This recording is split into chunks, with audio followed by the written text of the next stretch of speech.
আর আমরা কলির মানুষ অমাইরা শত্রুকে মনে করি বাবা ওর মুখ দেখলে আমাদের যাত্রা অশুভ হয়। কি মাইরা বলি না, সকালবেলা ঘুম থেকে উঠলাম, যদি সামনে শত্রু পড়ে যায় আমরা মনে মনে বলি ওর মুখ দেখেছেন মানে আমার যাত্রাটা আজকের একেবারে মাটি হয়ে গেল। কি মাইরা অনেকে বলেন না শত্রুর মুখ দেখলে যাত্রা হয়ে অশুভ হয়ে যায়, কিন্তু না, মনে রাখবেন বাবা শত্রুকে বড় জায়গা দিতে হয়।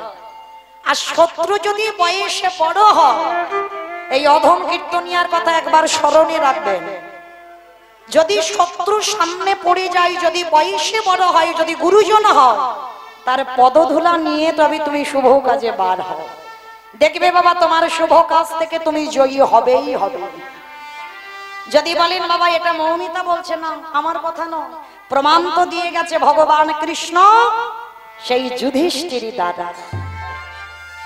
দেখেন একটু বাবা স্মরণ করে, যেদিন কুরুক্ষেত্রের মাঠে যুদ্ধ হবে, ঠিক যুদ্ধের প্রারম্ভে ভগবান কৃষ্ণচন্দ্র ডাক দিয়েছিলেন যুধিষ্ঠির মহারাজকে। যুধিষ্ঠির মহারাজকে ডাক দিয়ে বললেন, যুধিষ্ঠির দাদা, ও যুধিষ্ঠির দাদা, আরে বিলম্ব নয়, তুমি তাড়াতাড়ি প্রস্তুত হও, তোমাকে যেতে হবে ওই ধর্মক্ষেত্রে কুরুক্ষেত্রে। কথাটা শুনে বাবা যুধিষ্ঠির মহারাজ বলেছিল, কৃষ্ণ ও কৃষ্ণ, ক্ষণকালে বিলম্ব কর ভাই, আমি একটুখানির জন্য একটু বিলম্ব করে একটু দাঁড়া, আমি ক্ষণকালের জন্য আমি আমার বড় মার কাছে যেতে চাই। বাবা ঠাকুর যুধিষ্ঠির বড় মাটাকে গান্ধারী, 100 ছেলের মা গান্ধারী। তা কৃষ্ণ দয়াময় শুনে বললেন, যুধিষ্ঠির দাদা তোমার কি মাথা খারাপ হয়েছে? যে গান্ধারী তোমাদের সবথেকে বড় শত্রু, যে গান্ধারী ঠাকুরের কাছে মানত করে কবে পঞ্চ পাণ্ডবদের মরণ হবে, আর তুমি কিনা আজকের যুদ্ধে যাওয়ার আগে সেই গান্ধারীর পদধূলা নিতে চাও কেন, কিসের জন্য? কথাটা শুনে বলেছিল, কৃষ্ণ এই কথাটা অন্য কেউ যদি বলতো তাহলে মানতাম, কিন্তু কৃষ্ণ এ কথাটা তোর মুখে সাজে না ভাই। আমি জানি আমার বড় মা খারাপ, আমি জানি আমার বড় মা ঠাকুরের কাছে মানত করে কবে যুধিষ্ঠির মৃত্যু হবে, আমি জানি। ভগবান বলছে, জানো তো দাদা, যাচ্ছ কেন প্রণাম করতে? কৃষ্ণ সে যে আমার বড় মা। এই হলো বাবা যুধিষ্ঠির পদ। এই যুধিষ্ঠির পদ যদি কেউ অবলম্বন করতে পারে, সদাই ধর্মের পথে ছিল বাবা, শুধু একটুখানি অপরাধের জন্য, সেই যে অশ্বত্থামা হতবাণী ইহাই আমি সত্য জানি, ইতি গজ পড়ে গেল রস, এইটুকু কথার জন্য বাবা নরক দর্শন করতে হয়েছিল। আর এই যুধিষ্ঠির পথটা কেমন দেখেন, কৃষ্ণকে বলছে, কৃষ্ণ আমি যদি যুদ্ধে যাওয়ার আগে আমি যদি আমার বড় মাকে প্রণাম না করি, আমি তো যুদ্ধে জয়ী হতে পারবো না। কৃষ্ণ একটুখানি তুই বিলম্ব কর, আমি যাব আর আসবো। এই জায়গাটা আমার মায়ের একটু আস্বাদন করবে। আচ্ছা বলেন, তোমার সন্তানের মঙ্গল আর অমঙ্গল প্রথমে কে বুঝতে পারে? মা। এই মা ডাকটা গো খুব ছোট্ট ডাক, শুধু মা। প্রত্যেকটা অক্ষর দেখেন বাবা দুটো করে আছে, কিন্তু মা অক্ষর, এই বীজ মন্ত্রটা এমন একটা নাম, একটাই মাত্র অক্ষর মা। মা নামে সুধা ঝরে, মা নামে সুধা খরে, মা বড় সুধার সমান, ডাকিলে জুড়াই আইসে পড়া। মা ডাকার সঙ্গে সঙ্গে হৃদয়টা দুলে ওঠে। মনে রাখবেন মা, এই পৃথিবীতে তোমার ভালো সবাই বাসে, আদর যত্ন সবাই করে, কিন্তু তোমার মার মতো করে নয়।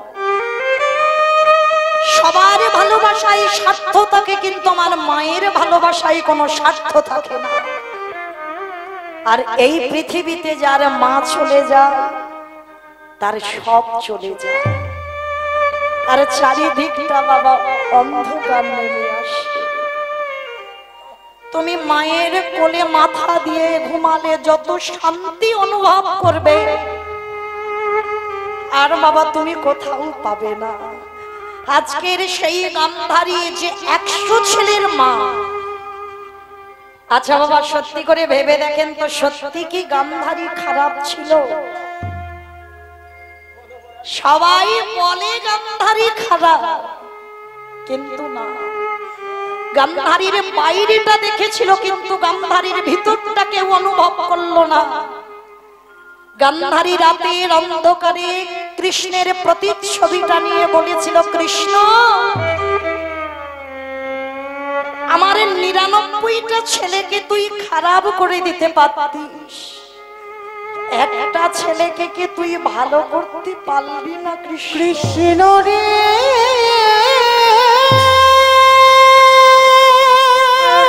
বল না, ওরে তুই নাকি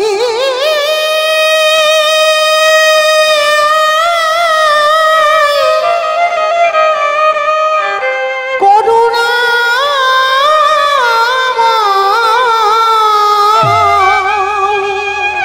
কেন করলি? ওরে তুই না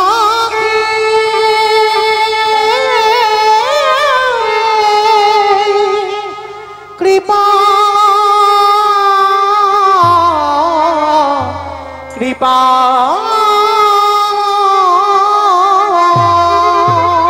কৃষ্ণ একটা ছেলেকে ভালো করতে পারলি না? আমি তো মা, আমি জানি আমার 100টা ছেলে যুদ্ধে যাবে, ওরা কোনোদিন কেউ ঘরে ফিরবে না। অনুভব করছে মা। আর সেই সময় যুধিষ্ঠির গিয়ে ডাকছে, দরজা ধাক্কা দিয়ে, বড় মা বড় মা, ও বড় মা। যেই না বড় মা বলে ডেকেছে, দরজাটা খুলে গান্ধারী দেখছে যুধিষ্ঠির দাঁড়িয়ে আছে। কি চাস?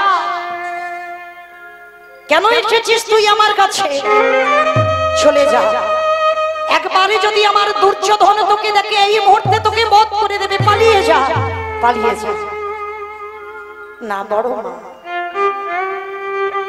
তোমার ছেলে আমায় মারবে না, কারণ এখনো আমি তার দাদা আছি, এখন আমি তার শত্রু হইনি। কি চাস? কিসের জন্য তুই আমার কাছে এসেছিস? উত্তর দে। বড় মা, যে যুধিষ্ঠির জীবনে তোমার কাছে কোনোদিন কিছু চাইনি, আজ জীবনে প্রথমবার তোমার কাছে আঁচল পেতে চাইছি, দেবে বড় মা? বল কি চাস, বল কি নিবি বলে তুই আমার কাছে এসেছিস রাতের অন্ধকারে? আগে ত্রিসত্য করো, তুমি যা চাইবো তুমি দেবে। বেশ, ত্রিসত্য করলাম, বল আমার কাছে কি চাস? ভগবান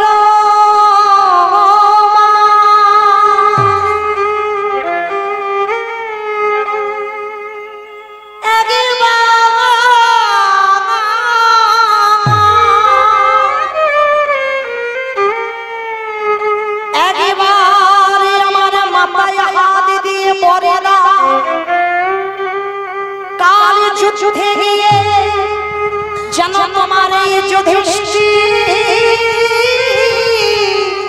মৃত্যু হয়ে যায়। ওরে খোকারে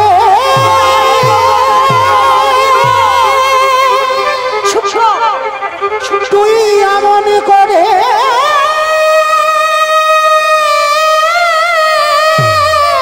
বলিস, অমন করে বলি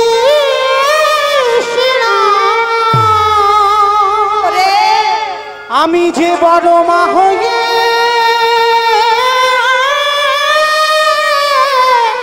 সহিতে পারিব না, তুই বলি না রে। এই জায়গাটা মায়ের আস্বাদন করে, যে বড় মা সারা জীবন অমঙ্গল চেয়েছে, ছেলে যখন বলছে মামার মাথায় হাত দিয়ে একবার বর দাও যেন কালকেই আমার মরণ হয়ে যায়, যেই না ছেলে চাইছে আর মুখ দিয়ে কোনো ভাষা বার হচ্ছে না। কারণ এ জগতে যদি কেউ প্রকৃত মা হয়, কোন মা ছেলেকে বলতে পারে না যে কালই তোর মৃত্যু হয়ে যায়। আজে গান্ধারী বলল খোকারে এই বড় মা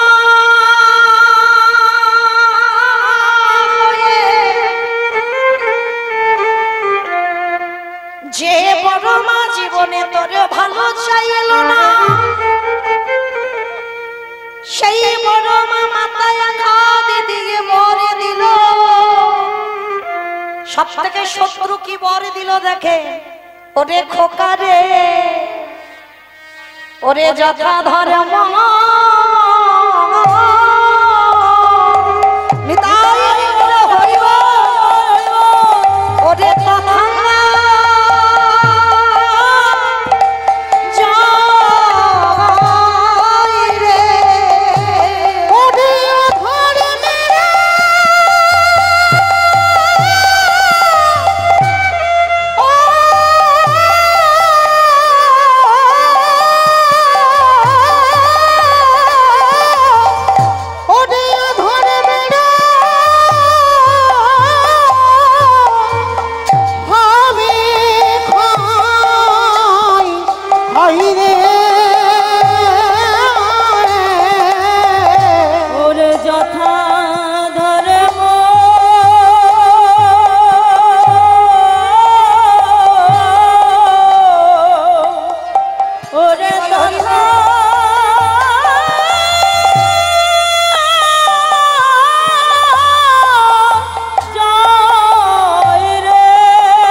তোরে মাথায় হাত দিয়ে বর দিল।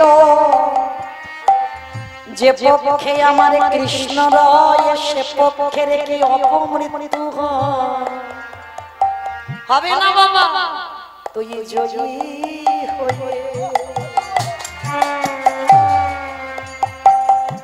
হয়ে ঘরে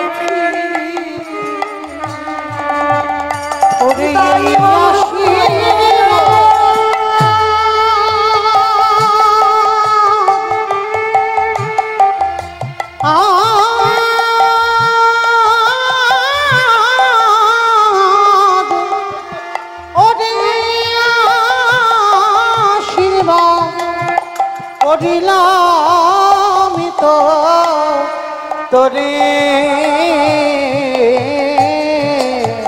ও তুই জয়ী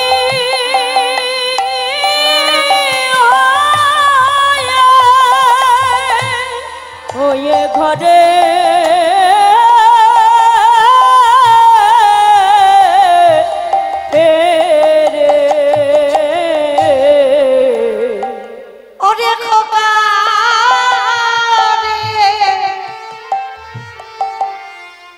জগতে যার সঙ্গে আমার কৃষ্ণ দাদা কোনদিন তার অনন্ত হয় না। আজ গান্ধারী আশীর্বাদ দিল যে পক্ষে কৃষ্ণ রয় সে পক্ষের কি অপমৃত্যু হয়। এই যে মা মায়ের আশীর্বাদ, এই মায়ের পদধূলা নেবার জন্য বাবা জগৎ কাঁদে। যারা হারিয়েছে বাবা তারা বোঝে যে কি মূল্যবান সম্পদ হারিয়ে বসেছে। জানো এই হনুমানের মা ছিল বাবা, যার নাম হচ্ছে অঞ্জনা বানরী। এই মায়ের কথা বলতে গিয়ে একটু মনে পড়ে গেল বাবা, এই অঞ্জনা বানরী হনুমান মাকে ছেড়ে রামচন্দ্রের সঙ্গে ছিল। তা যখন 14 বছর হয়ে গেল রাম অযোধ্যায় ফিরবে, হনুমান তো ফিরে যাবে। রাম বলছে হনুমান এতদিনে যে আমার কাছে তুই ছিলিস, বল বাবা তুই আমার কাছে কি চাস? দয়াময়, আমি তোমার কাছে যা চাইবো তুমি আমায় দেবে। কেন দেব না? তুই একবার চেয়ে তো দে, কি চাস বল। হে দয়াময়, চাওয়াটা দেখেন বাবা, নিজের জন্য কিছু চাইলো না। রাম বলছে হনুমান কিছু তো আমার কাছে চা, তুই যে এতদিন আমার সঙ্গে কাটালি, বল কি চাস। হে দয়াময়, দিতে যদি হয় আমাকে কিছু দিতে হবে না, দিতে হলে তুমি আমার মাকে কৃপা করো। হরি বল হরি বল। বলে সেটা তো করবো, তা তুই তোর জন্য কিছু চা। বলে না প্রভু, আমার তো কোনো কিছু চাওয়ার নেই, তবে চাওয়ার যদি হতে হয় একটা জিনিস চাওয়ার আছে, কি জানো? হে দয়াময়,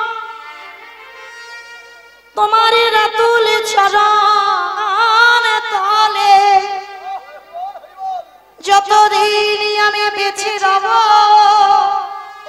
একবার কৃপা করে যেন তুমি আমার চরণে ছাড়া। হে রামে দয়ালে পড়ো না গো,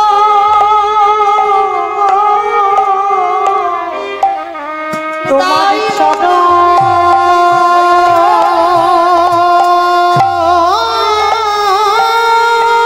ছাড়া ছাড়া কোনো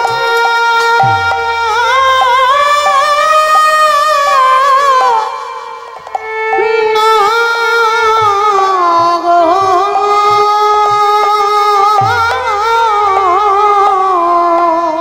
তোমার এই ওই চরণে সবে সবে যেন চরণ ছাড়া ছাড়া করো না গো। ওই আমার জাতি কুলমা তাই গৌর সবে পেয়েছি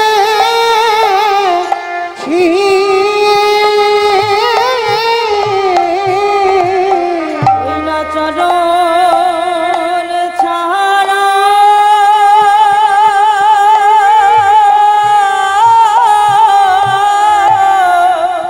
তাই গৌর প্রেমা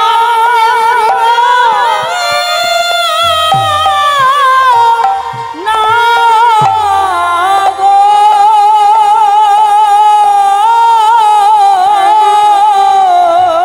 হনুমান বললেন প্রভু তুমি আমার মাকে কৃপা করো। আর মায়েরা হনুমানের জন্য কেঁদে কেঁদে অঞ্জনা বানরী অন্ধ হয়ে গেছে, সারাদিন খুঁজে বেড়ায়। হনুমান একবার তুই আমার কাছে আয়, একবার তুই আমায় মা বলে ডাক। বারবার যখন হনুমানের মা কাছে, হনুমান এসে ডাকছে মা, চমকে উঠেছে। বহুদিন পরে ছেলের কণ্ঠস্বর চমকে উঠেছে। কে কে? কিন্তু হনুমান আসেনি গো, এসেছে কে জানো? হনুমানের কণ্ঠ করে আমার রাম দয়াময় এসেছে। যেই নাম মা বলে ডেকেছে, অঞ্জনা চমকে উঠেছে। কে ডাকলো? কে ডাকলো? কে ডাকলো অমন করে আমায় মা বলে? ভক্ত বাৎসল্য ভগবান আমার ওই অঞ্জনা বানারি, যাদের বানর কোলে জন্মে, যাদের কপি কোলে জন্ম, ওই রাম দয়াময় অঞ্জনা বানরীর চরণ তলে মাথাটা নত করেছে।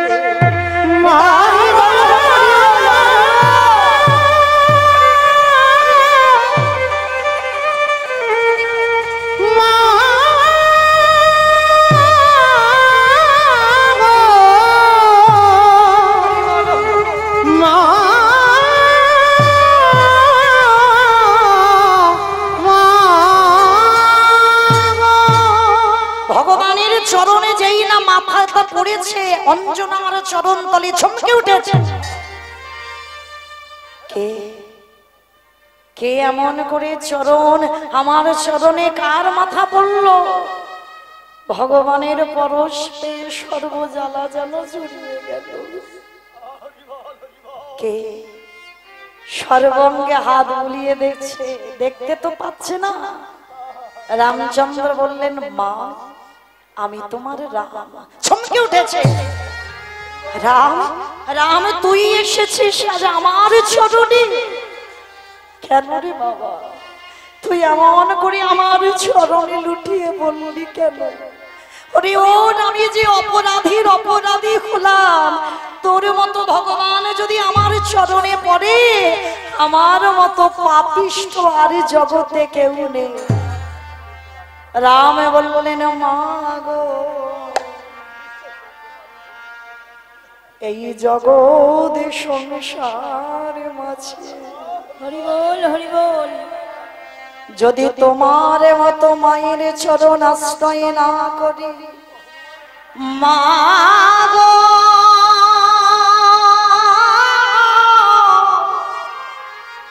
তোমার মতো মায়ের পদধূলা যদি না নিই, তাহলে আমি আমার ভগবান নামে ভগবান নামে কলঙ্ক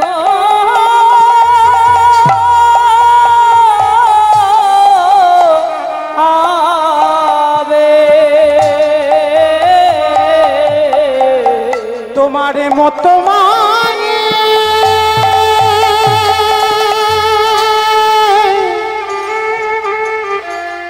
মায়ের চরণে ধুলা,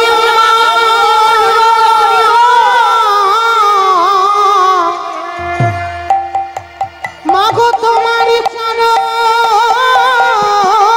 ধুলা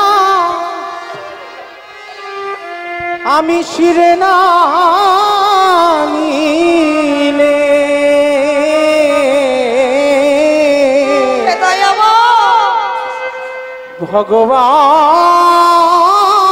ভগবান নামে হরি বল হরি বল, নামে কলঙ্ক হবে। মাগো তোমার চরণে ধুলা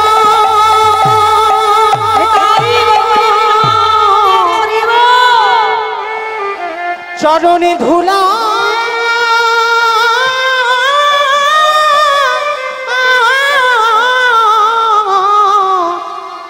তোমার চরণ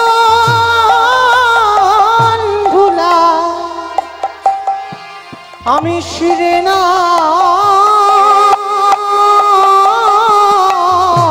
নিলে আমার ভগবান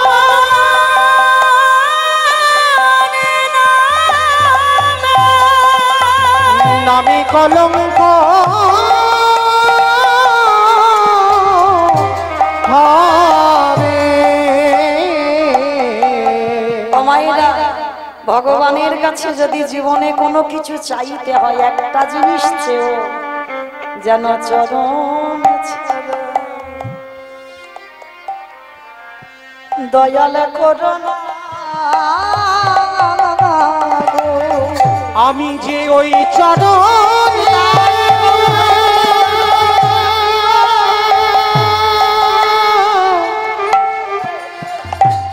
ওই চরণে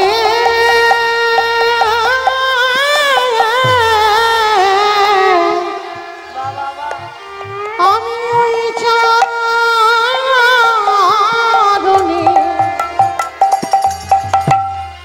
বড়ই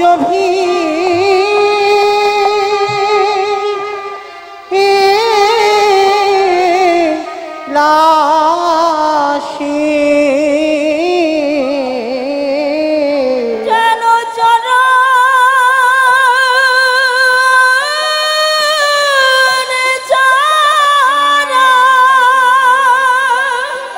ছাড়া করো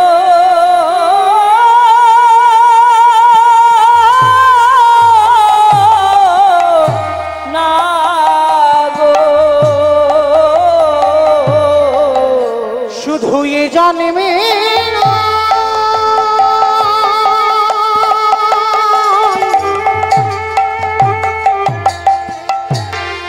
এ জন্মে না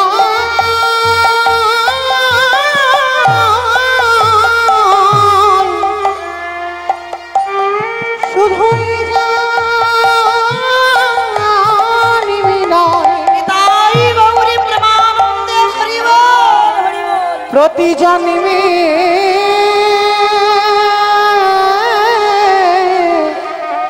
জন্মে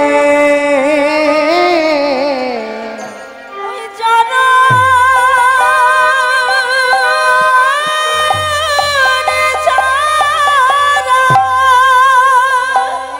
ছাড়া কোনো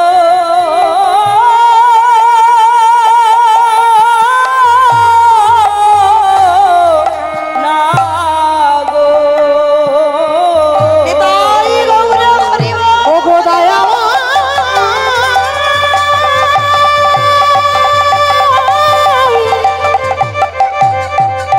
ওহে কৃপা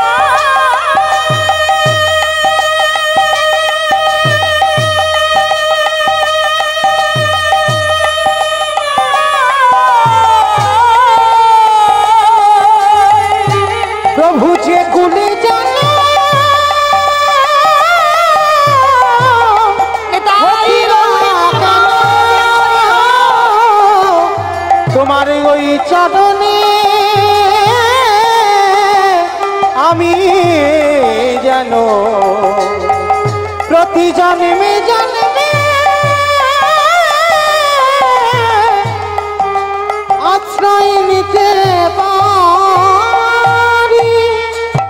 রামচন্দ্র বললেন অঞ্জনা বানরীকে মা,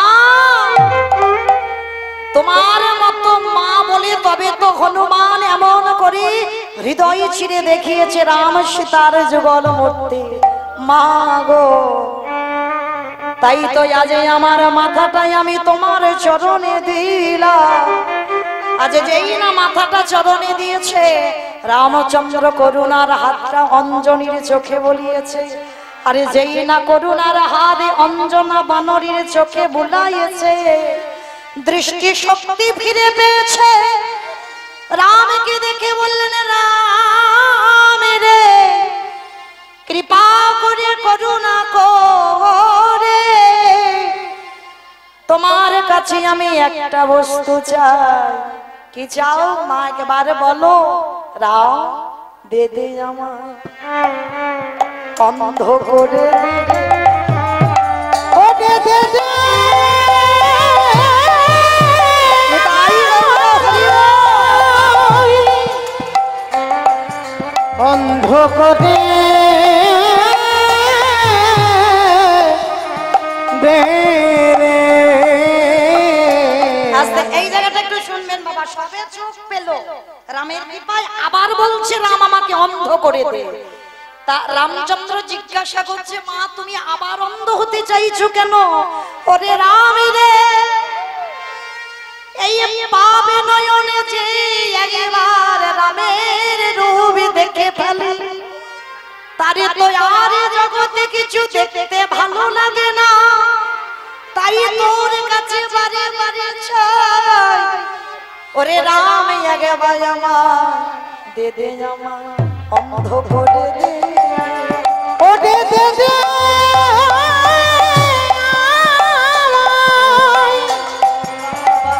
অন্ধ করে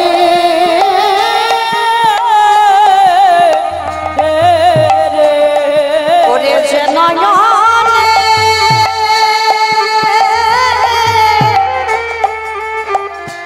যে নয়নে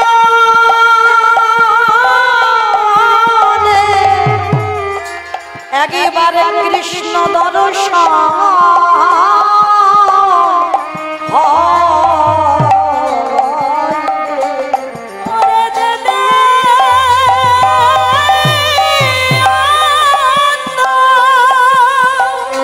অন্ধ করে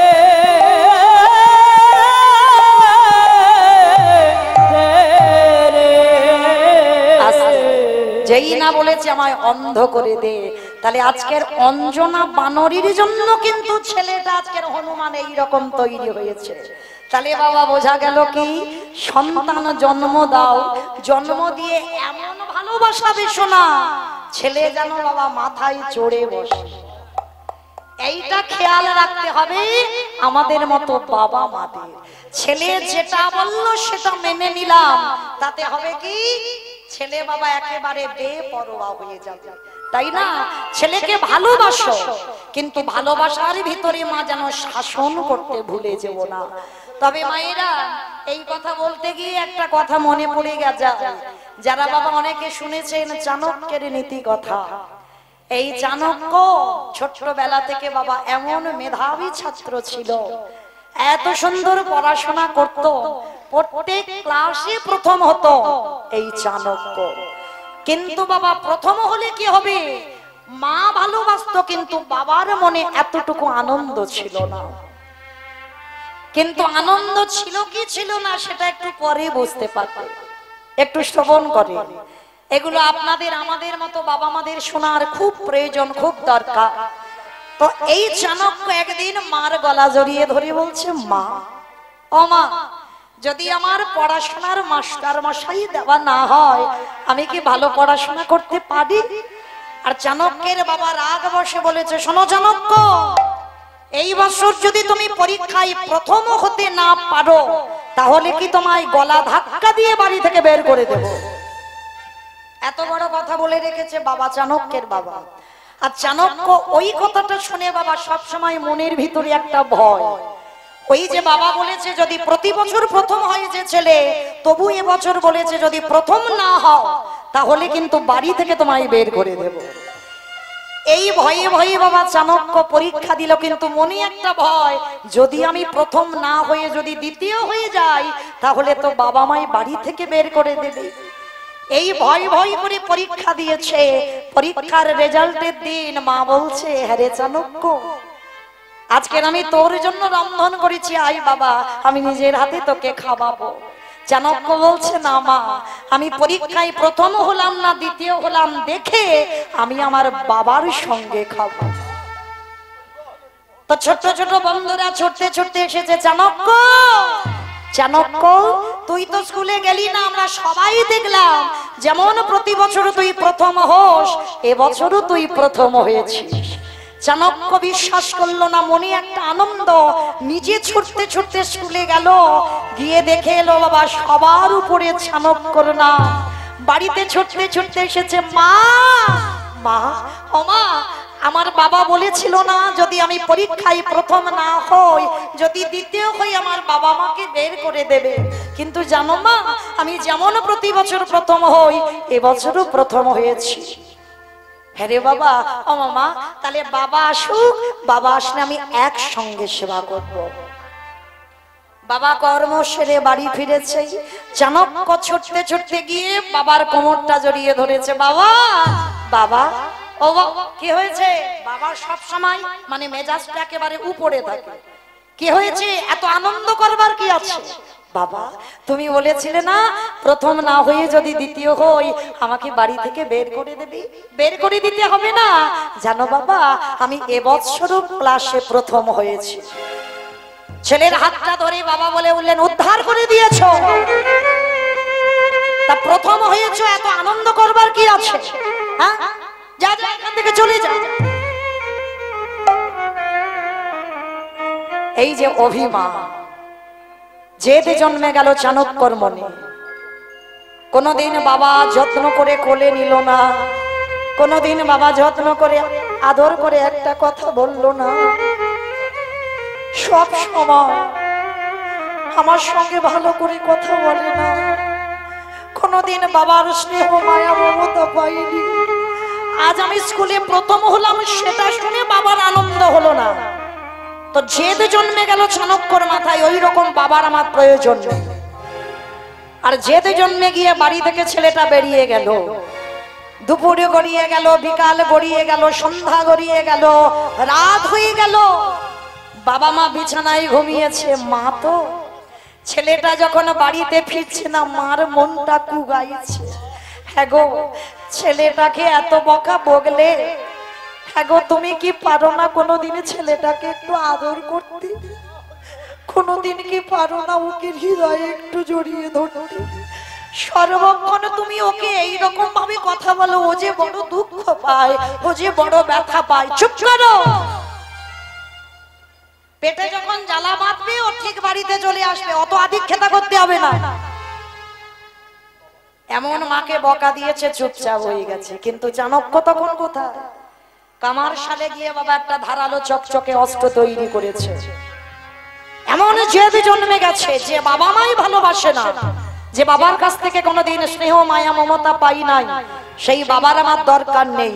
এই অস্ত্রটা তৈরি করলাম, বাবা রাত্রিবেলা যখন ঘুমাবে এই অস্ত্রটা দিয়ে বাবার মস্তকটাকে আমি ছেদন করে দেব।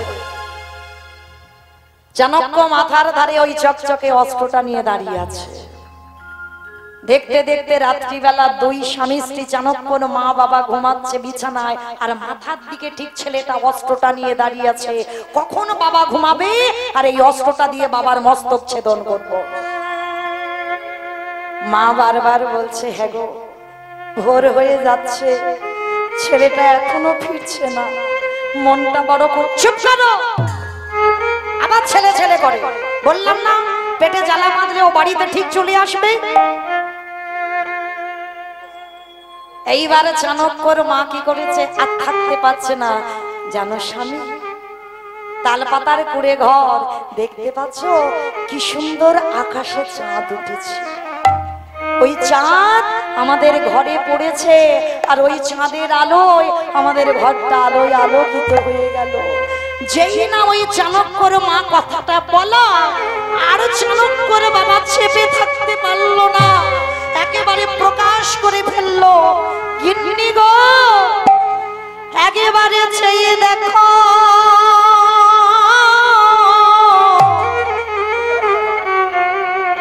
ওই আকাশের চাঁদ রাতে আলো দেয়, সকাল হলে ওই চাঁদে আবার ডুবে যায়। কিন্তু গিন্নি গো, আমার ঘরে যে চাণক্য চাঁদের উদয় হয়েছে, তুমি তো জানো না।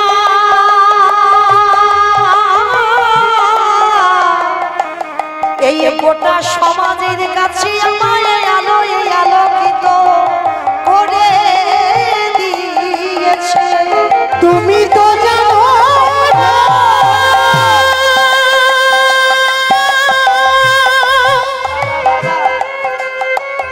ওই আকাশের চাঁদ রাতে আলো দেয়, দিনের বেলা ডুবে যায়, দিনের বেলা ডুবে যায়। কিন্তু আমার ঘরে যে চাঁদের উদয় হলো, সে তো কোনোদিনও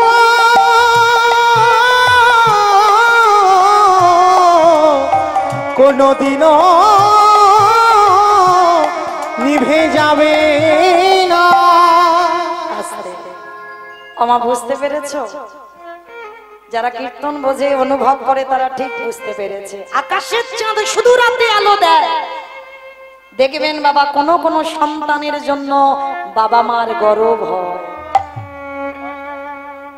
এই যেমন প্রথমেই হরিবাসরে বললাম চন্দ্রযান-3 কথা, ভেবে দেখেছেন সেও তো কারোর ঘরের সন্তান, যে আবিষ্কারটা করেছে। তাহলে সেই বাবা মার কত গর্ব, সেই বাবা মার কত অহংকার। সন্তান যদি পরীক্ষায় প্রথম হয়, যদি গোটা সাব ডিভিশনে প্রথম হয়, তখন বাবা মার আনন্দ হয়, সেই আনন্দে বাবা মা কাঁদে। কিন্তু সেই কান্নাটা দুঃখের নয়, সেই কান্নাটা হয় আনন্দের কান্না। যখনই কথাটা বলেছে, গিন্নি তুমি আকাশের চাঁদ দেখে আনন্দ পাচ্ছ, আর আমার ঘরে যে চাঁদ এসেছে, একবারও কি তুমি সেই চাঁদের কথা ভেবেছ? তুমি জানো না গিন্নি, আমি রাস্তা দিয়ে যাই, সবাই আমাকে দেখে বলে আমি চাণক্যর বাবা, জন্য আমি গর্ববোধ করি। কথাটা চাণক্য মাথার ধারে দাঁড়িয়ে দাঁড়িয়ে শুনছে, আর ধারালো চকচকে অস্ত্রটা হাত দিয়ে আপনি থেকে পড়ে গেছে ধুলায়। ছুটতে ছুটতে দরজাটা খুলে চাণক্য বাবার চরণে গিয়ে আছাড় খেয়ে পড়েছে।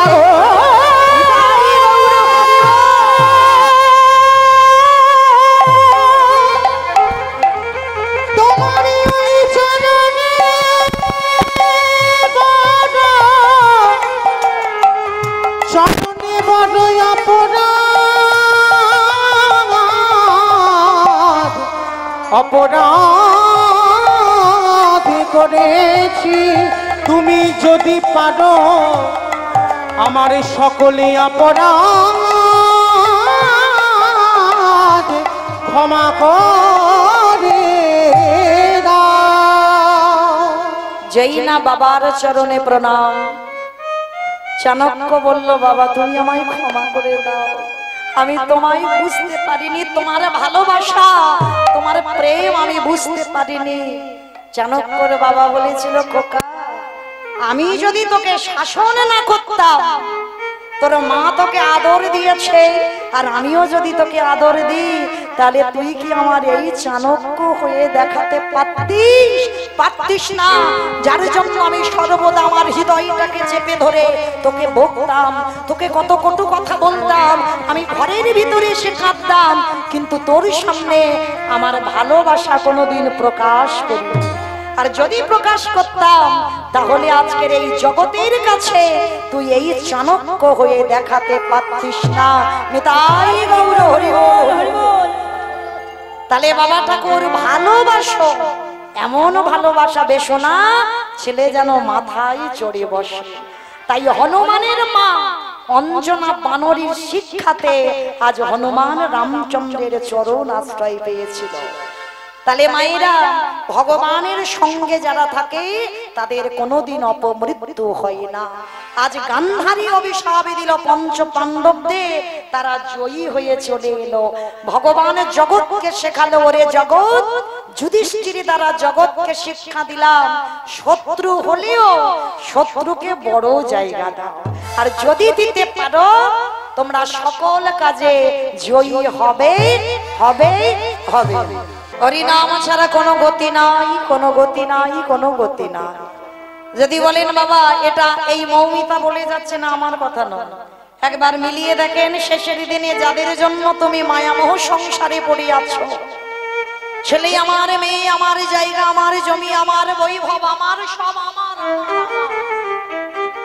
কিন্তু একবার বাঁশিটা বেজে যায়, পড়ে থাকবে সরকারি খাবার। এসেছো একা, তুমি যাবে একা। এই পৃথিবীতে আপন যদি থাকতে হয়, একজনই আপন আছে, সেটা হলো গৌর গোবিন্দের রাতুল চরণ। নিতাই গৌর হরি বল, হরি বল, হরি বল। মনে রাখতে হবে বাবা, যে জন সময় থাকতে থাকতে বুঝতে পারে তার অচিরে কৃষ্ণ প্রাপ্তি হয়ে যায়। শিশুকালে কৃষ্ণ ভজে, কৃষ্ণ পাওয়ার আসে, যৌবনকালে কৃষ্ণ ভজে, আসে বা না আসে, বৃদ্ধকালে কৃষ্ণ ভজে, জমের তর আসে। তাহলে ভজন যদি করতে হয় সকাল সকাল নেমে পড়ো ভজন সাধন। কিন্তু বাবা আপনারা আমরা এই মনুষ্য জাতিতে জন্মগ্রহণ করে আমাদের জনমটাকে বলছে বাবা দেব দুর্লভ জনম। একটু লক্ষ্য করে দেখেন বাবা, পশু পাখি খায়, পশু পাখি ঘুমায়, তাদেরও সন্তান হয়, তারাও খাবারের অন্বেষণে সকালবেলা বের হয়। আমাদেরও একই দশা। দেখেন আমরাও খাই, আমরাও ঘুমাই, আমরা সকাল হলে রোজগারের ধান্দায় বার হই, প্রত্যেকের কর্ম থাকে, কিন্তু তবু পশু পাখিদের বলল না দুর্লভ জনম, কিন্তু এই মানব জাতিটাকে বলল দুর্লভ জনম। কেন? এক জায়গায় তফাৎ। তাদের চারটে চরণ দিয়েছে, কিন্তু আমাদের দুটো চরণ, দুটো হাত দিয়েছে গৌর গোবিন্দ চরণে প্রণাম করবার জন্য। এই জিহ্বা দিয়েছে শুধু কু কথা বলবার জন্য নয়, শুধু কু খাদ্য খাবার জন্য নয়, শুধু বদনটা দিয়েছে বাবা কৃষ্ণ নাম বলবার জন্য। ভগবান বললেন, খেজি তোরা কত আবল তাবলে বাঁচালে বলিতে পারো, তা তাহার ভিতরে কি একবারও কৃষ্ণ বলিতে নারো। নিতাই গৌর হরি বল হরি বল হরি বল।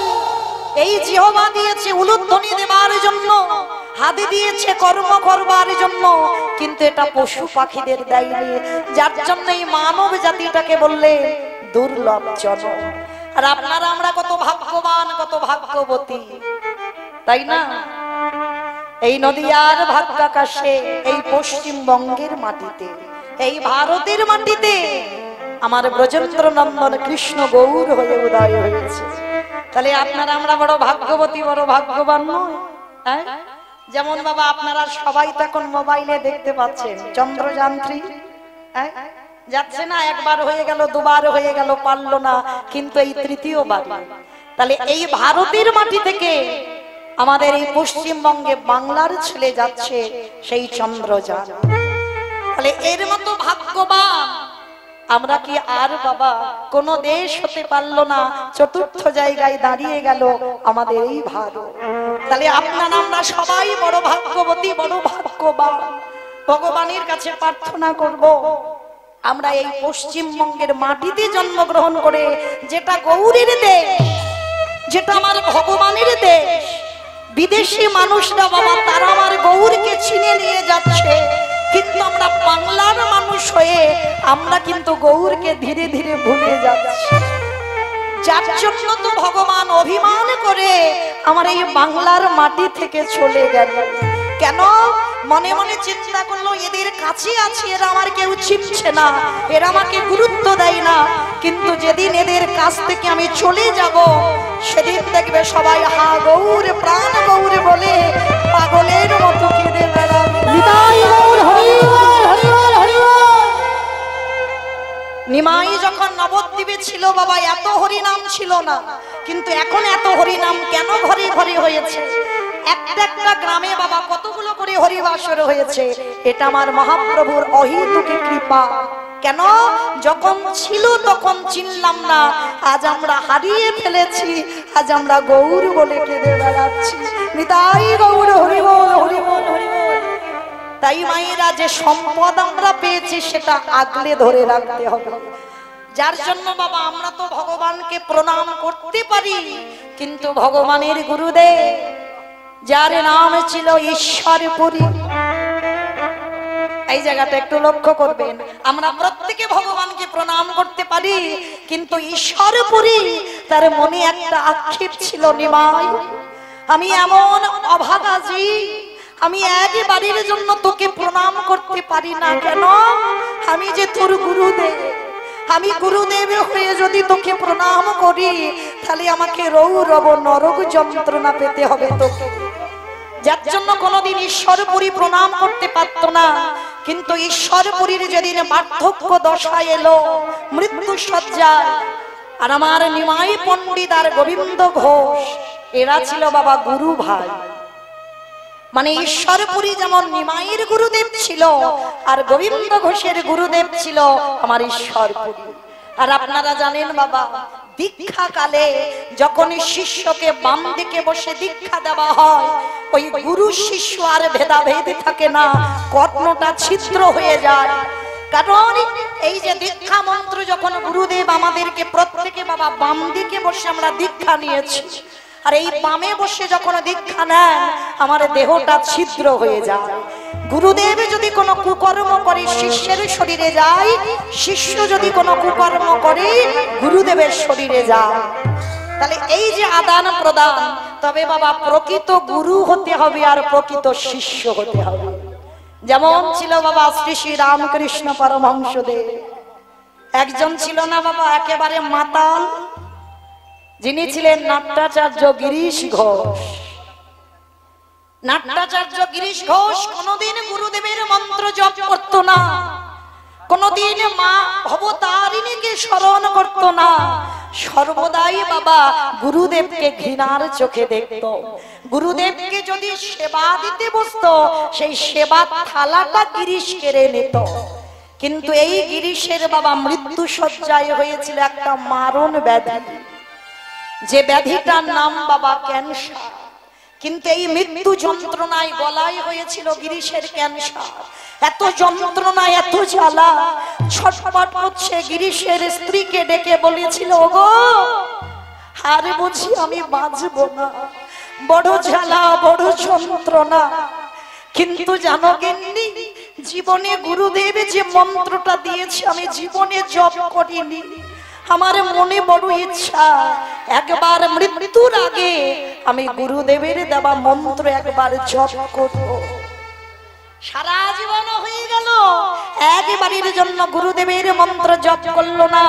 যেদিন ক্যান্সারের জ্বালায় ছটফট করছিল গিরিশ, সেদিন বাবা বার্ধক্য দশায় এসে একবার শুধু ডাক দিয়েছিল, গুরুদেব গুরুদেব।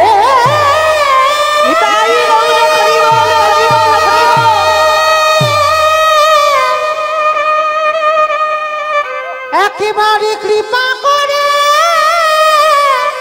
করুণা করে গুরুদেব একেবারে দেখা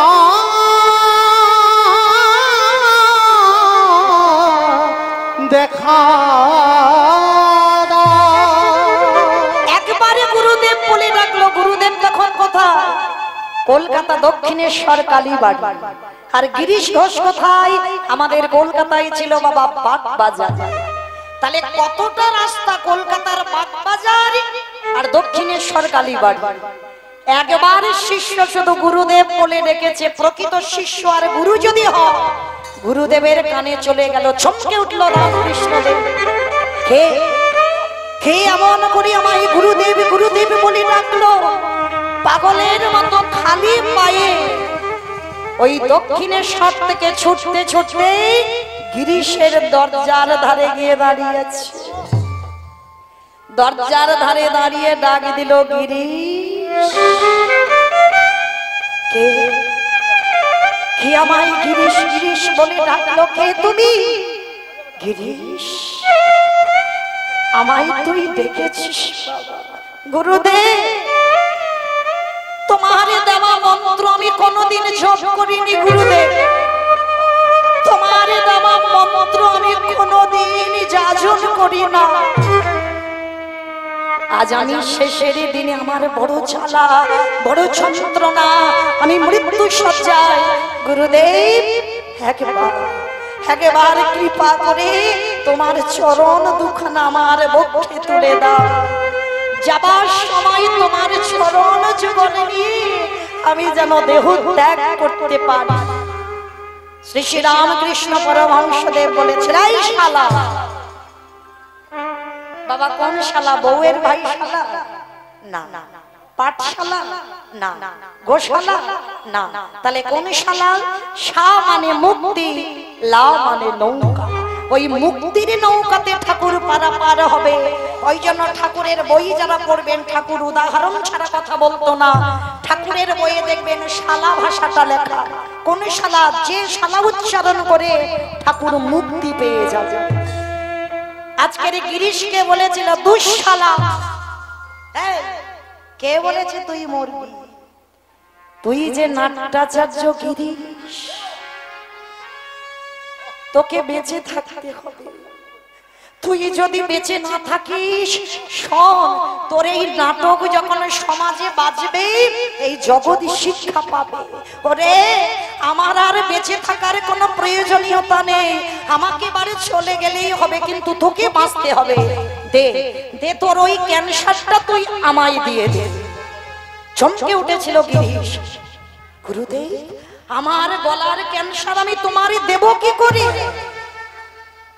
কি বাবা পারবেন আমার ব্যাধি আপনি নিতে? পারবেন না। আপনাদের কারোর ব্যাধি আমি মৌমিতা নিতে পারবো? পারবো না। কিন্তু প্রকৃত গুরুদেব যদি হয়, প্রকৃত শিষ্য যদি হয়, গুরুদেব পারে শিষ্যের ব্যাধি নিতে, আর শিষ্য পারে গুরুদেবের ব্যাধি নিতে। সে যে জগতে বড় দুর্লভ। তো আজকের যেই না ঠাকুর ওই গিরিশের কণ্ঠের দিকে তাকালো, একটা দৃষ্টিতে ওই গিরিশের ক্যান্সারটা ঠাকুরের গলায় এসে বসল। এই হলো গুরু শিষ্য। তাহলে গুরুদেবে যদি ধরতে হয় এই রকম গুরু চরণ আশ্রয় করো, তাহলেই তোমার অচিরে কৃষ্ণ প্রাপ্তি হবে। নিতাই গৌর হরি বল, হরি বল, হরি বল। আজকের সেই ঈশ্বরপুরী গোবিন্দ ঘোষকে ডেকেছিল, গোবিন্দ আমি এমন অভাগাজি, আমি কোনোদিন পারলাম না আমার নিমাইকে প্রণাম করতে। সবাই আমার নিমাইকে প্রণাম করে কিন্তু আমি পারি না। তবে গোবিন্দ আমার এই দেহটা মরার আগে আমি তোমার দেহের সঙ্গে বিলীন করে দিলাম। দীক্ষাকালে গুরু শিষ্য ভেদাভেদ হয় না, এক হয়ে যায়। তাহলে আমি থাকবো তোমার ভিতরে। গোবিন্দ তুমি করো আমার নিমাইয়ের চরণ সেবা। আর তুমি যদি চরণ সেবা করো তাহলে তোমার মধ্যে আমি যাব, আর আমি গিয়ে আমার নিমাইয়ের চরণ সেবা করা হয়ে যাবে। নিতাই গৌর হরি বল, হরি বল। যার জন্য বাবা যখন আমার মহাপ্রভু বৃন্দাবন গিয়েছিল, হাজার হাজার ভক্তরা কেঁদেছিল বৃন্দাবনে যাবার জন্য, কিন্তু কাউকে সঙ্গে নেয়নি, নিয়েছিল গোবিন্দ ঘোষকে। আর গোবিন্দ ঘোষ সর্বদা বাবা আমার মহাপ্রভুর চরণ সেবা করত। আর এই চরণ সেবা করতে করতে বাবা বিকাল গড়িয়ে যেত। রান্না করে প্রভুকে ভোগ লাগিয়ে যে প্রসাদ পাবে, তো একদিন কি করেছে বাবা, আমার মহাপ্রভু গোবিন্দ ঘোষকে একটু পরীক্ষা করতে চেয়েছিল। কিরকম পরীক্ষা জানো? যারা গেছেন পুরী ধামে বাবা গম্ভীরা, অবশ্যই দেখেছেন যারা পুরী ধামে গেছেন, ছোট্ট একটা জায়গা, ওই গম্ভীরায় প্রতিদিন আমার গোবিন্দ ঘোষ মহাপ্রভুর পদ সেবা করত। আর ওই গম্ভীরাটা এত ছোট জায়গা, মহাপ্রভু ভক্তকে পরীক্ষা করবে বলে আড়াআড়ি ভাবে শয়ন করে আছে। মানে ভিতরে গোবিন্দ ঘোষকে প্রবেশ করতে দেবে না, আর ভিতরে যদি থেকে যায় ভিতর থেকে আর বার হতে দেবে না। এইবার কি করেছে বাবা, আড়াআড়ি ভাবে প্রভু আমার ঘুমিয়ে আছে, দেখি গোবিন্দ তুমি কি করো, কারণ তুমি তো জানো আমার পদ সেবা করতে হবে, দেখি তুমি আমার কথা রাখো কি না। তা প্রভু ঘুমিয়ে আছে বাবা, নিদ্রা ভাঙানো যাবে না। গোবিন্দ ঘোষ কি করেছে জানো, নিজের কোমর থেকে উত্তরীয়টা খুলে মহাপ্রভুর গায়ের উপরে পেতে দিয়েছে। আর গায়ের উপরে পেতে দিয়ে এদিক থেকে বাবা প্রভুকে একেবারে ডিঙিয়ে চলে গেছে, ওদিকে গিয়ে প্রভুর চরণে বসে চরণ সেবা করছে। এই জায়গাটা আস্বাদন করবেন বাবা। সেবা করতে করতে প্রভুর প্রতিদিন ঘুম ভেঙে যায়, কিন্তু আজকে চালাকি করে তো ঘুমাচ্ছে, ঘুম আর ভাঙছে না। দেখিও কি করে। প্রভুর বাবা পার হয়ে চরণ সেবা করছে, বিকাল গড়িয়ে যাচ্ছে, সন্ধ্যা গড়িয়ে যাচ্ছে, গোবিন্দ ঘোষ কিছু আহার করছে, চরণ সেবা করেই যাচ্ছে, সন্ধ্যা গড়িয়ে যাচ্ছে, রাত হয়ে যাচ্ছে, তবু প্রভু নিদ্রায় আছে, গোবিন্দ আর যেতে পারছে না। ভোর হয়ে এসেছে, সারা দিন সারা রাত গোবিন্দ কিছু খাইনি, চরণ সেবা করছে। আর যখন চরণ সেবা করছে, অমাইরা সারাদিন যদি খাওয়া না হয়, সারাদিন উপবাসে আছে, প্রভু চরণ সেবা করছে, এবার শরীর বড় ক্লান্ত। আর মনে রাখবেন, ভক্ত কষ্ট পেলে আমার ভগবানও কষ্ট পায়। যারা বলে বাবা আমি কষ্টে আছি, আমি দুঃখে আছি, আমার ভগবান সুখে আছে, না, আমার থেকে হাজার গুণ কষ্ট পাচ্ছে আমার ভগবান। এইবার কি করেছে বাবা, গোবিন্দ ঘোষ চরণ সেবা করছে, ভোর হব ভাব। এইবার প্রভুর আমার নিদ্রাটা ভেঙেছে।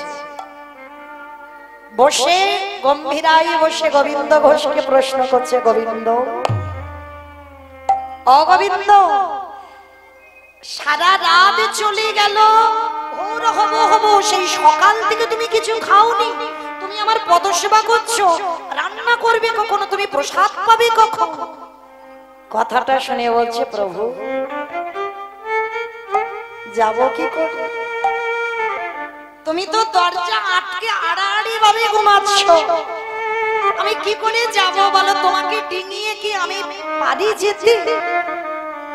প্রভু আমার বলছে, বাবা ও গোবিন্দ, তাহলে যেতে পারো না, ভিতরে এলে কি করে? কোন মার্গের ভক্ত বাবা একটু অনুসরণ করবেন বাবা?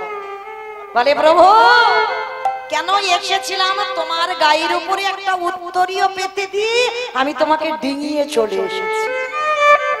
বলে এটা ভালো কথা, তাহলে ডিঙিয়ে যখন এসেছো ডিঙিয়ে তুমি চলে যাবে, গিয়ে প্রসাদী বানাবে, প্রসাদ পাবে।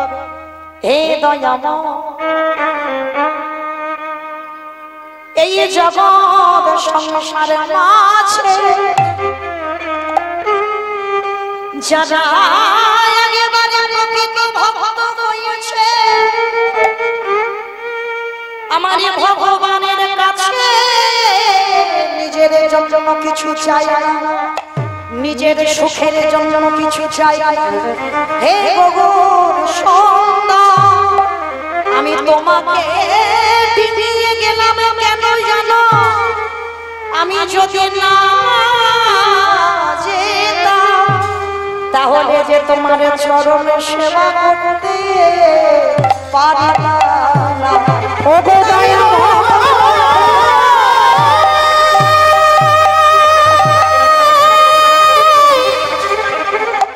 তুমি কি জানো না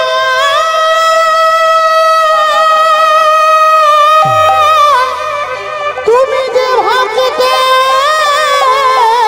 ভগবান, আমি যদি না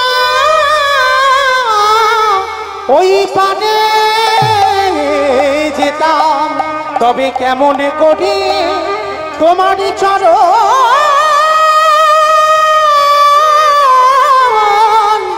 সেবা করি।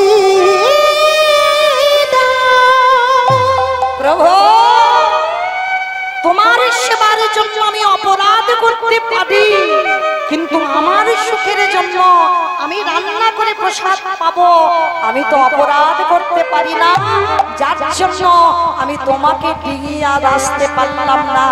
মহাপ্রভু ছুটে গিয়ে গোবিন্দ ঘোষকে বুকে নিয়ে বলল, গোবিন্দ তোমার মতো ভক্ত জগতে যে বড় গোবিন্দ রে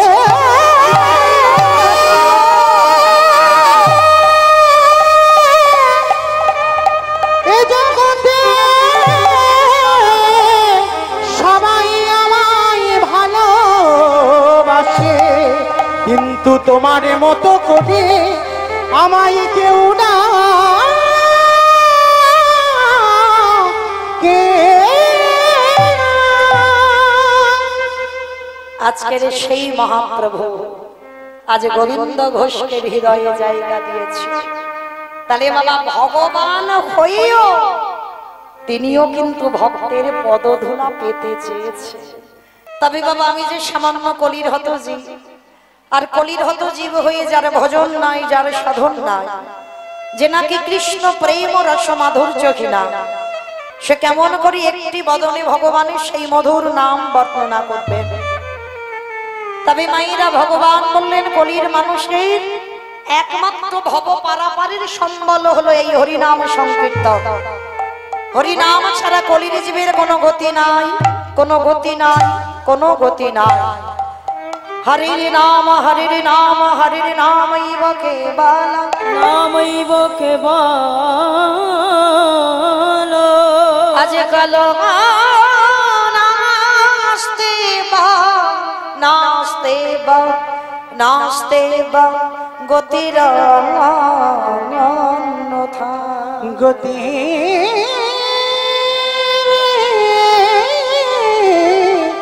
গতি রণ্যথা।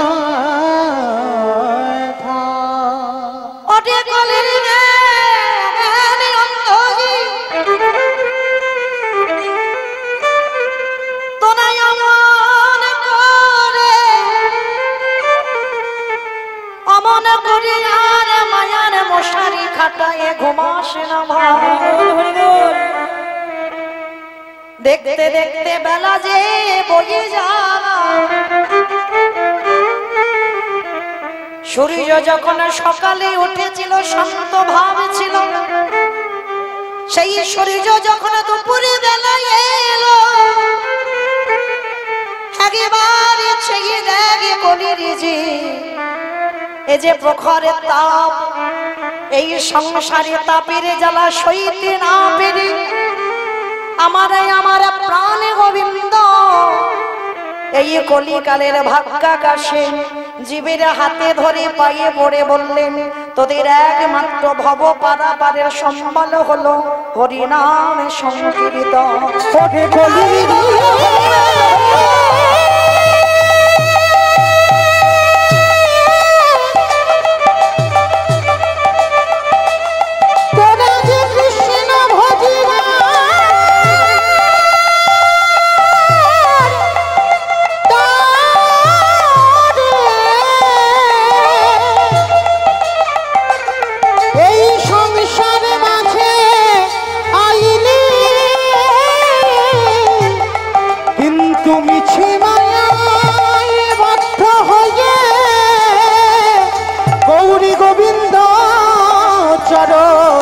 ভুলে গেলি ওরে সময় থাকিতে থাকিতে গৌরী গোবিন্দ চরণ, গৌরী গোবিন্দ চরণ তোরা আশ্রয় করে। আজকে সেই গৌরাঙ্গ মহাপ্রভু কি করছে জানো? হরি বলি নাচে গোরা,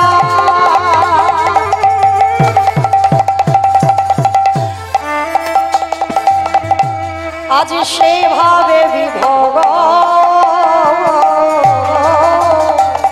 আর হরি বলে নাচে গোরা, সেভাবে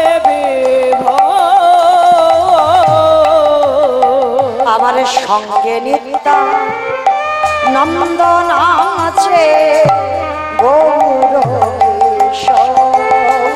আমার সঙ্গে নিত্যানন্দ আছে, আমার গৌর কিশোর, আমার কীর্তন ঋষ্কমে গোরা গোটা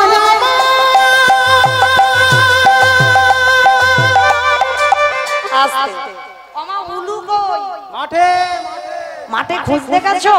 দাও দেখি উলু তুমি একবার করে মিশে কীর্তন ঋষ্কমে গোরা গোড়ায়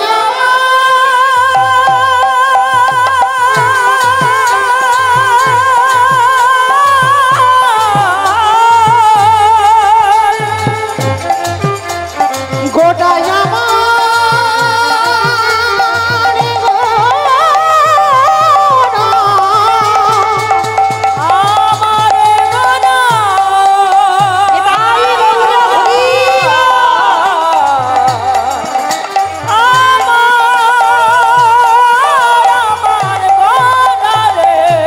কীর্তন পরিশ্রমে গোরা, আজি ধুলাই গটি যায় ওই সজলনা ওরে গোরা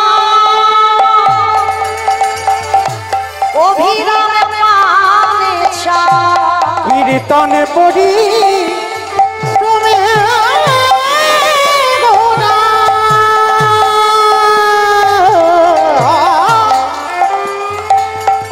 ধুলাই গটি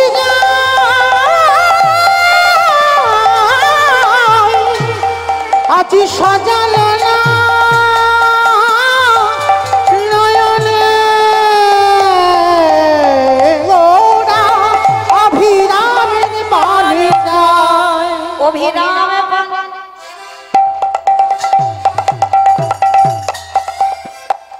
চেয়ে আছে অভিরামে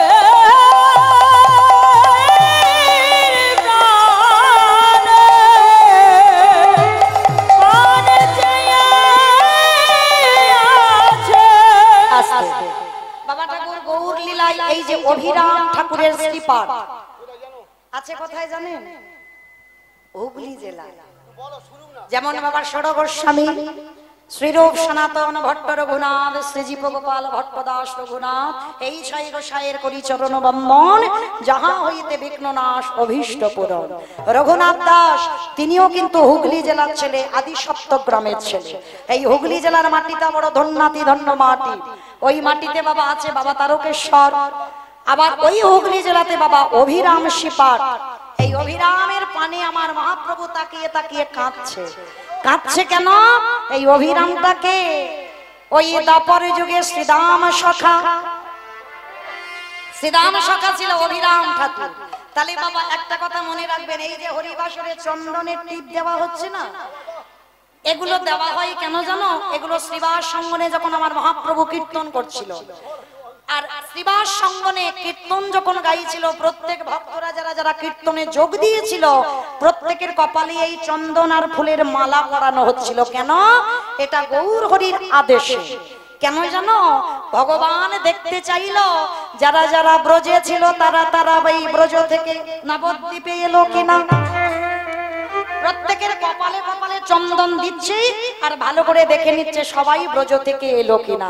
আর দেখতে দেখতে বাবা সবাইকে দেখতে পেল, কিন্তু আমার শ্রীরাম দাদাকে দেখতে পাচ্ছে না। হাই ভগবান! দাদা নিতাই চাঁদকে ডাক দিয়েছে, দাদা, ও দাদা, কোথায় গেল আমার শ্রীরাম দাদা? শ্রীরাম সখাকে দেখতে পাচ্ছি না। অভিমান হয়েছে, শ্রীরাম সখার অভিমান হয়েছে। আছে কোথায়? যারা বৃন্দাবনে যাবেন, যে গুহাটার নাম হলো ধোকা গুহা। একটা বড়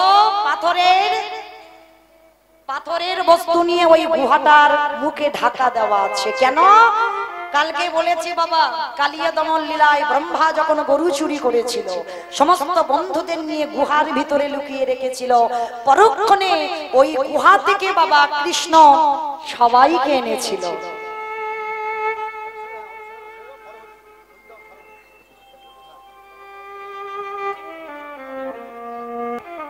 আমা বলো তো আমি ছিলাম কোথায়?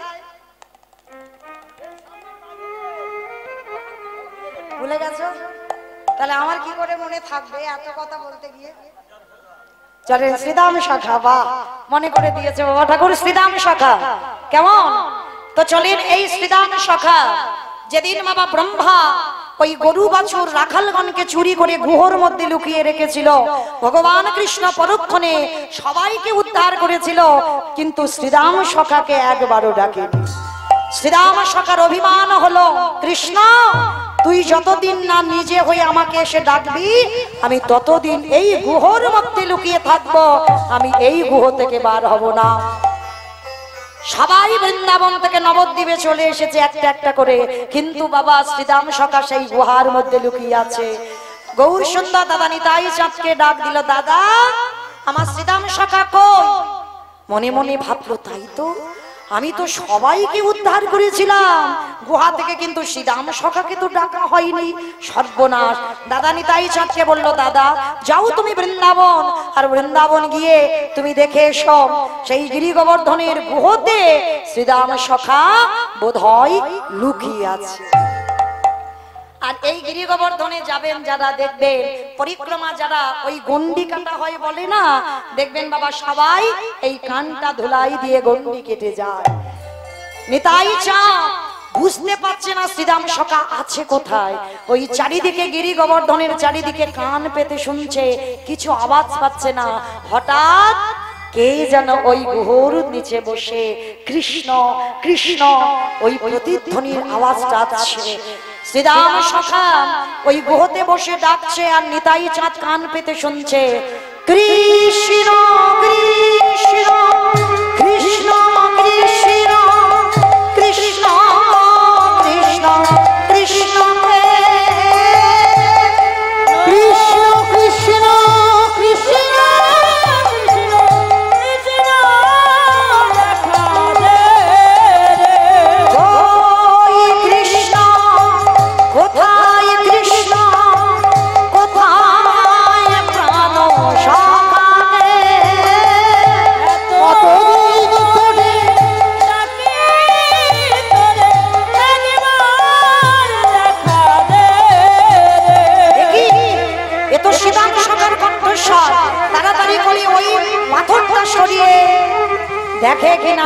শ্রীরাম সখা গুহর নিচে বসে আছে।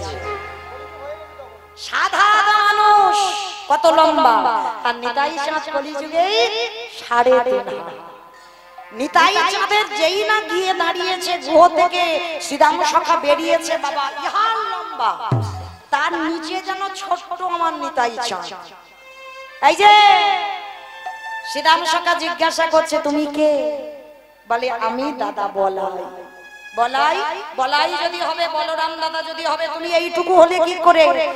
বলে শ্রীরাম আর তো দাপর যুগ নেই, এটা কলিযুগ, আর কলিযুগে মানুষ হয়েছে 3.5 হাত।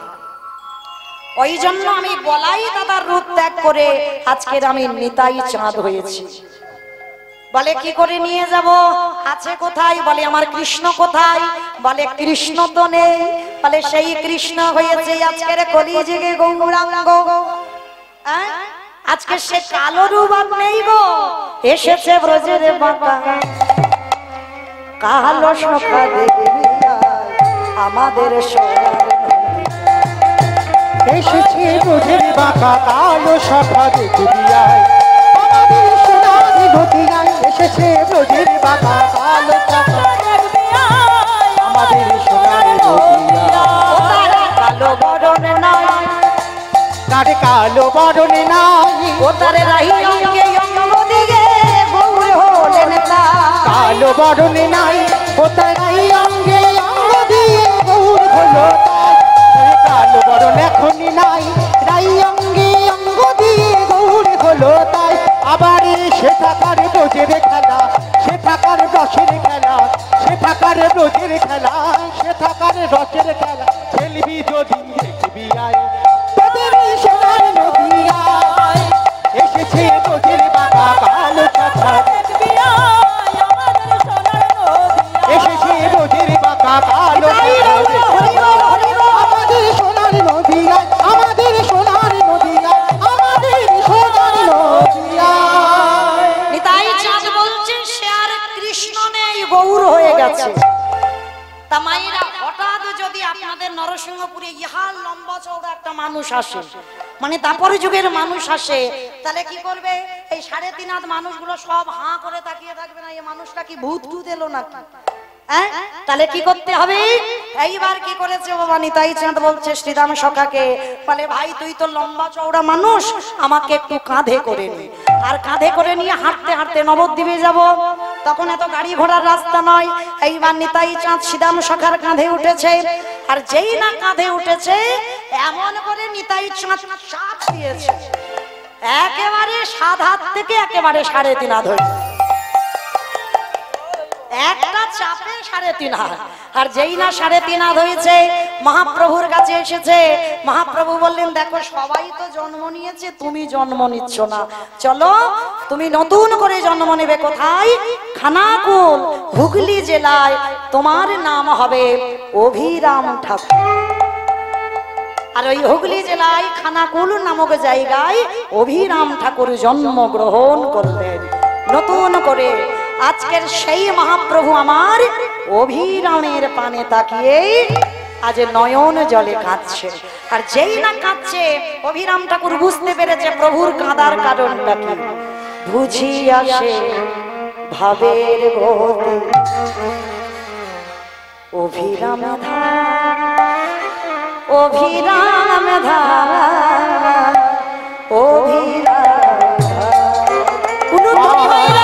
বুঝিয়া সে ভাবের গতি অভিরামে ধাই, অভিরাম ধাইয়া অভিরাম ধাই।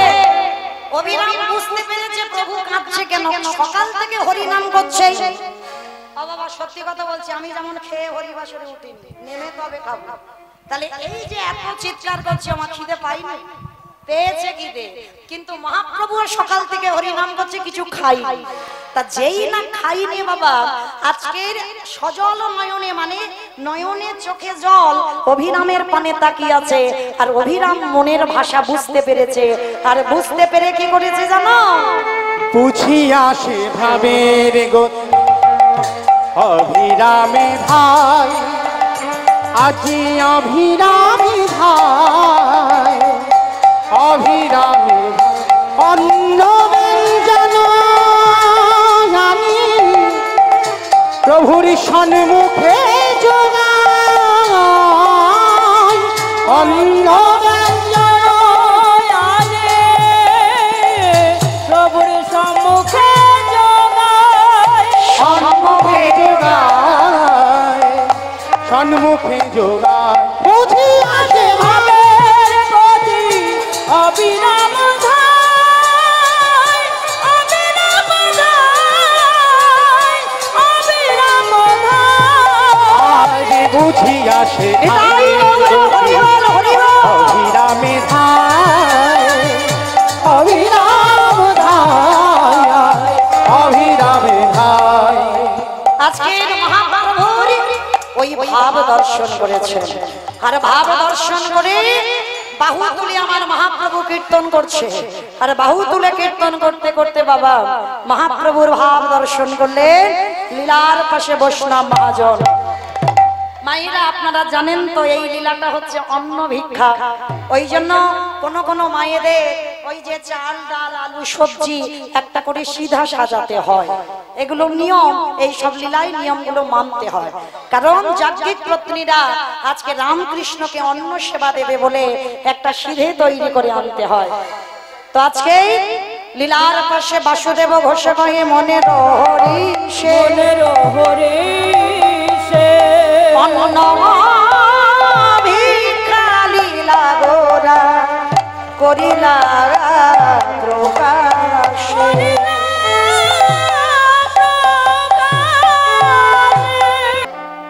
নমো ত্রিকাল সত্তায় সতায়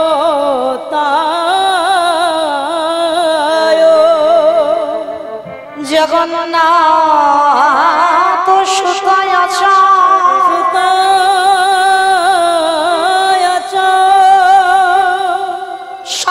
পুত্রায় সভিত্রায় অভিত্রায় সকলত্রায়তে নম নমঃ সকল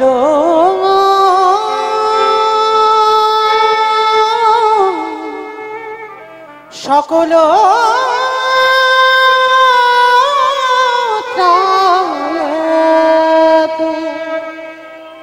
নম নমঃ জীবের নিষ্ঠার লাগে নন্দ সুত হরি নন্দ সুত হরি এই ভুবনে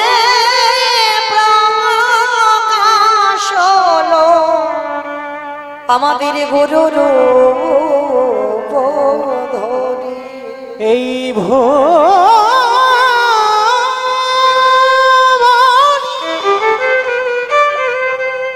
প্রকাশ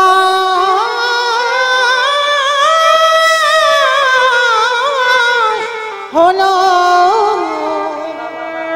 আজি গুরু রূপ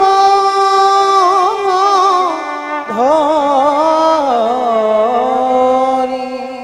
ব্রিজের মধ্যে বৃক্ষ আছে কভু না যায় দেখা প্রভু না যাই দেখা এই নামে আছে ভক্তের হৃদয় পটে লেখা। হরিনামের মধ্যে নামিয়া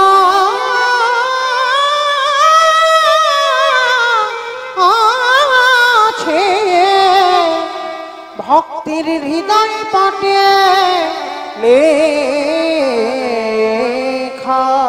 হরিনাম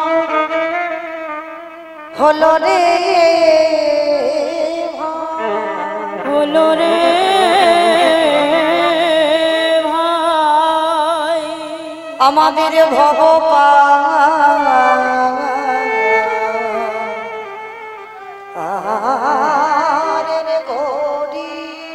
আমাদের ভব পারে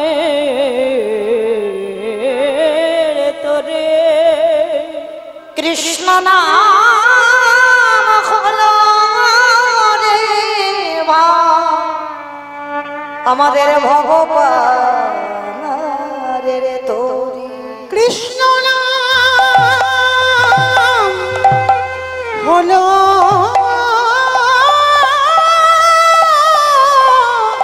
হলো রে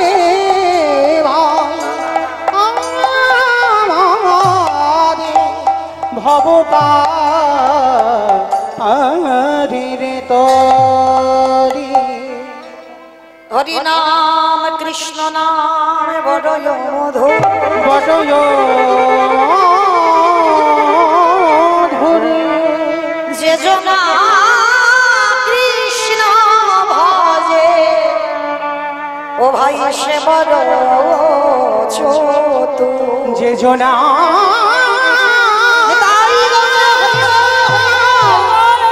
কৃষ্ণ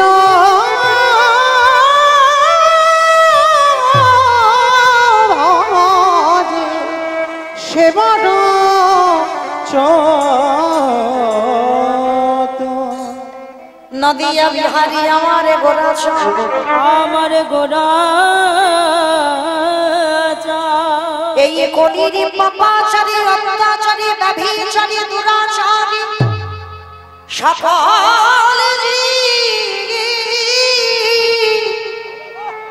সকল জীবী উদ্ধারে লাগি সকল জীবের মুক্তির লাগি কলির জীবের দুর্দশা দর্শন করে আমার আমার প্রাণ গোবিন্দ নদিয়ার ভাগ্যাকাশে সচিগর্ভ সিন্ধু মাঝে উদয় হয়েছে।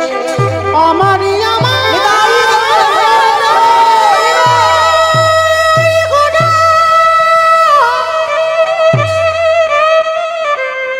বিষ্ণু প্রিয়া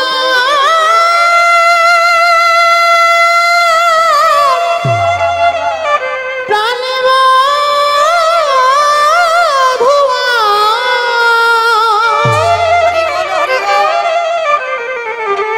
সচিমায়ের নয়ন তারা গোনা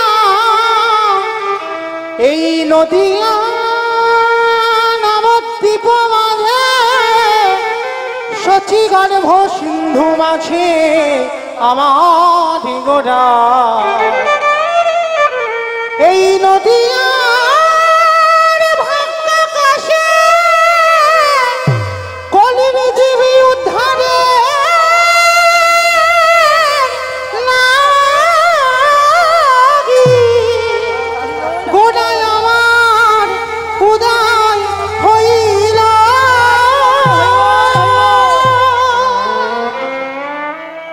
জানি তাই জানা ধেশ্যাম জয় জগন্নাথ জয় মহাপ্রভু। সমবেত সুধী কৃষ্ণ অনুরাগী গৌর অনুরাগী মাতৃমণ্ডলী পিতৃমণ্ডলী আহুত অনাহুত ভাগত এই গ্রামবাসী বৃন্দ যারা আমার রাধা গোবিন্দে যারা আমার গৌর নিতাই রাতুল চরণ আশ্রয় গ্রহণ করেছে তাহাদের সবাকার চরণে রইল আমার কোটি কোটি দণ্ডবত।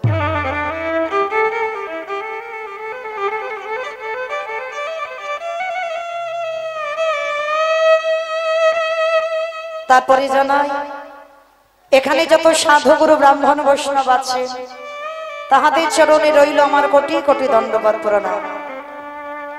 তারপরে জানাই মাগো আমি আমার পিতা মাতার চরণে আমার শিক্ষা গুরু দীক্ষা গুরুর চরণে অনন্ত কোটি কোটি দণ্ডবত প্রণাম।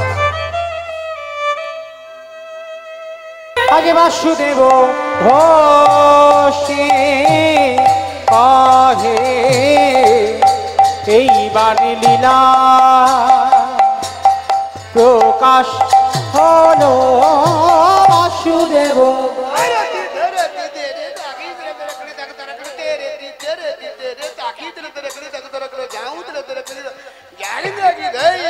বাসুদেব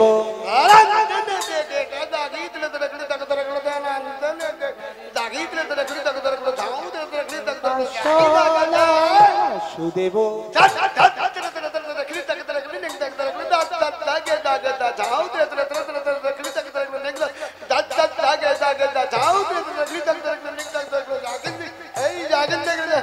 বাসুদেব ঘোষে কহে এইবার লীলা প্রকাশ হলো বাসুদেব ঘোষে কহে এবার লীলা প্রকাশ হলো বাসুদেব ঘোষে কহে এবার লীলা প্রকাশ হলো বাসুদেব ঘোষে কহে এইবার লীলা প্রকাশ হলো রে বাসুদেব ঘোষে কহে শ্রীকৃষ্ণের যাতে গো খেলা সর্বোত্তম নরলীলা নর গোপদার স্বর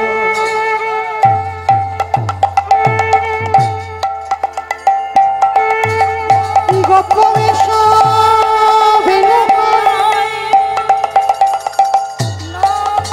নামানিত্য কৈশোর নটবা নরলীলা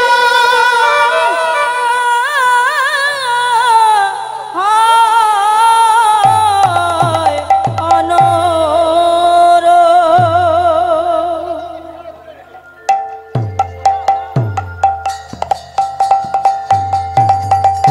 মধুর শ্রী বৃন্দাবনে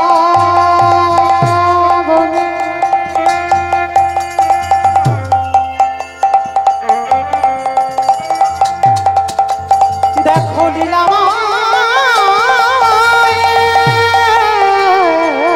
ভিডিওগুলো তুলে নাও ভাই, ভিডিওগুলো খুলে নাও, ক্যামেরাগুলো খুলে নাও। দেখো লীলা মায়ের রেখে লীলা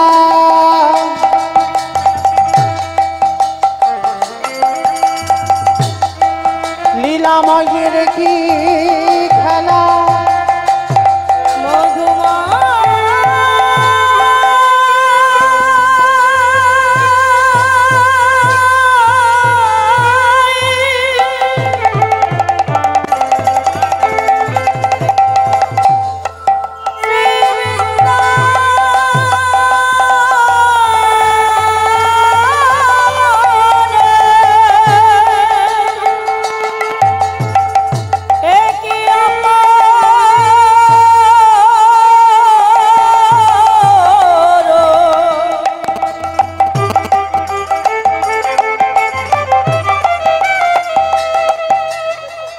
মনে অপর